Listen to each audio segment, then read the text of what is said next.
A paz do Senhor, irmãos, uma boa noite a todos. Dando sequência aos nossos estudos teológicos. Hoje continuamos as epístolas paulinas, chegamos ao final também, né? Com a epístola a Filemon. Soberano Deus, eterno Pai, te agradecemos pela oportunidade de estarmos aqui, de termos acompanhado todas essas epístolas paulinas, todas essas cartas que Paulo escreveu às suas igrejas. Queremos te agradecer, Pai, por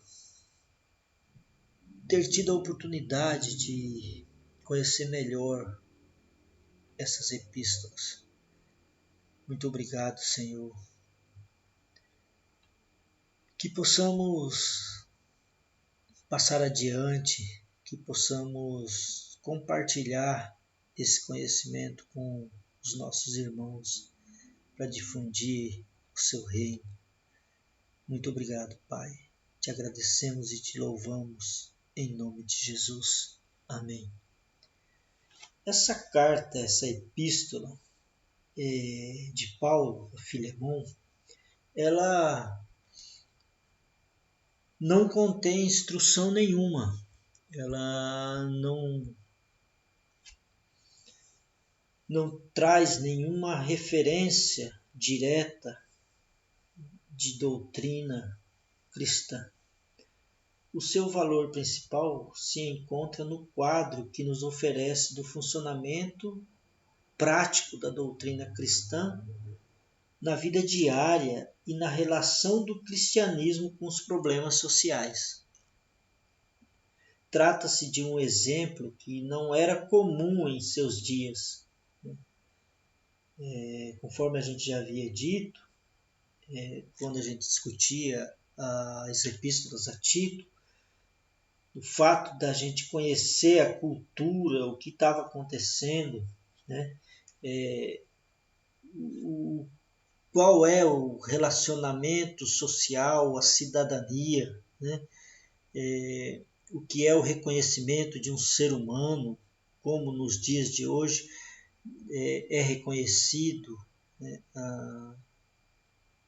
É muito importante se ter noção de como era um escravo, de como era uma mulher, de como era um órfão, de como era uma viúva, de quais eram a cultura da sociedade para essas pessoas naquela época. E aqui, nessa epístola a Filemon, esse problema social a que trata a carta do Paulo, ela é muito importante para saber e para entender como o cristianismo rompeu e rompe com certas culturas, né, que aparentemente sem solução. E o cristianismo vem desbravando esses mitos, essas culturas ao longo dos anos. Então, portanto, trata-se de um exemplo que não era comum em seus dias, de que o Evangelho é também a solução para a crise sociológica. Apesar da escravidão ser comum naquele tempo apostólico, em nenhum momento encontramos nele que ela fora justa nas relações sociais, né? O que está mais que provado aí em todos os estudos e em todos os acontecimentos daquela época. Que o homem tem direito à liberdade de ir e vir, isso é tranquilo, né? Exceto se ele tiver cometido algum crime contra a sociedade. A sua história aqui, essa história, trata-se de um escravo, né? Um escravo fugitivo chamado Onésimo, mais afortunado do que alguns dos seus companheiros, tem por amo um cristão, né? Filemon, que era o amo do Onésimo, havia se convertido e era um convertido de Paulo. Por causas não mencionadas, Onésimo fugiu do seu amo, foi até Roma, onde se converteu sob a pregação de Paulo, e após a sua conversão, então Paulo orienta ele, é orientado pelo apóstolo Paulo a retornar a seu Senhor e viver a magnitude do seu nome. Porquanto Onésimo, que significa útil, agora em Cristo ele seria mais do que servo de Filemon, pois acabara de receber a habilidade de Jesus para ser Onésimo para outras pessoas. Então Onésimo chegou a ser tão querido por Paulo que Paulo quis reter ele lá para ministrar na prisão. Mas o apóstolo teve que abrir mão desse privilégio porque Onésimo tinha que se arrepender e tinha que se arrepender do seu pecado, de ter fugido, e havia uma necessidade de restituição, o que somente poderia ser cumprido pelo regresso do escravo e a sua submissão ao seu amo. Este dever implicava em sacrifício não somente de Paulo, mas em outra ainda maior de Onésimo, que, voltando ao seu amo, estaria exposto a severo castigo de crucificação, punição geralmente aplicada para um escravo fugitivo daquela época.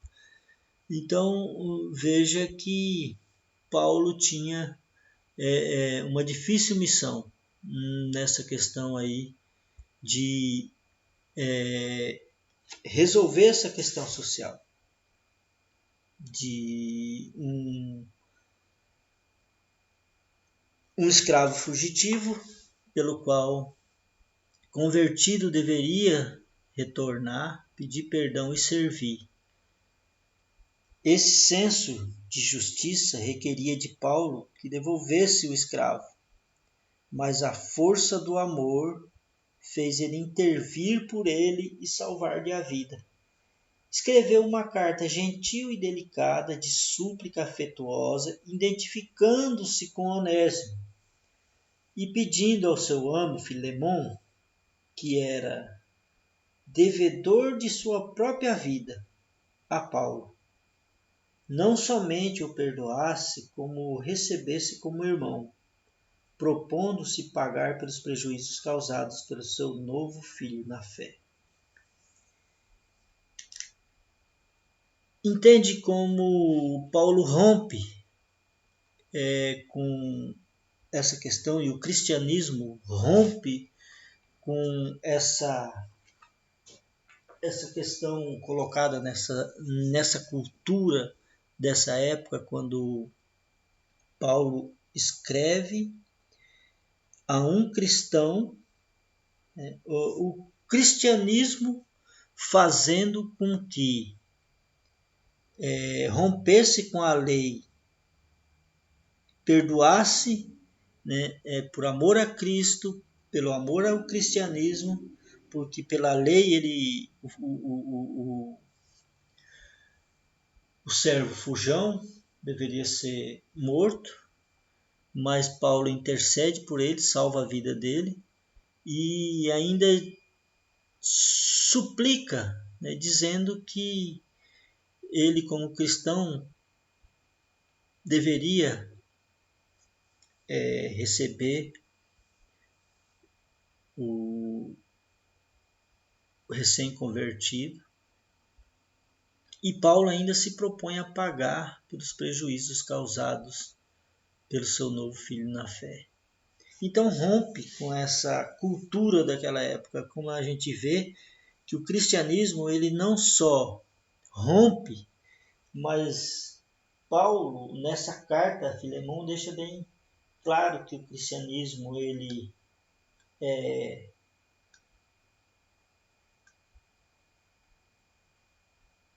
uma doutrina, é um conhecimento,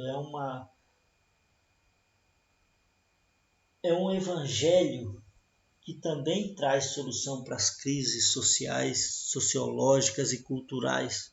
Né? É muito mais profundo do que uma religião propriamente dita. Né? O cristianismo vai além.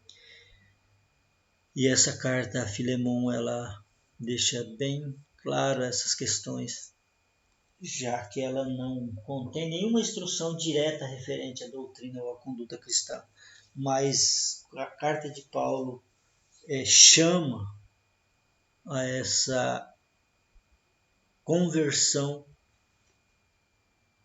e esse perdão. Né? A data dessa carta é no ano de 62 depois de Cristo, né, que ela foi enviada por Tíquico com as cartas aos Colossenses e a Efésios. O tema principal aí é o poder do Evangelho na solução dos problemas sociais. Né? O propósito é convencer a Filemon para que recebesse Onésimo de volta, não como escravo, mas como um irmão em Cristo. E o seu esboço, então, traz a introdução com saudação, elogio de Filemon, intercessão por Onésimo e as conclusões e saudações. Essas são as considerações aí dessa epístola a Filemon. Fiquem todos na paz do Senhor. Qualquer dúvida, entre em contato. E assim encerramos esse capítulo referente às epístolas paulinas. Amém.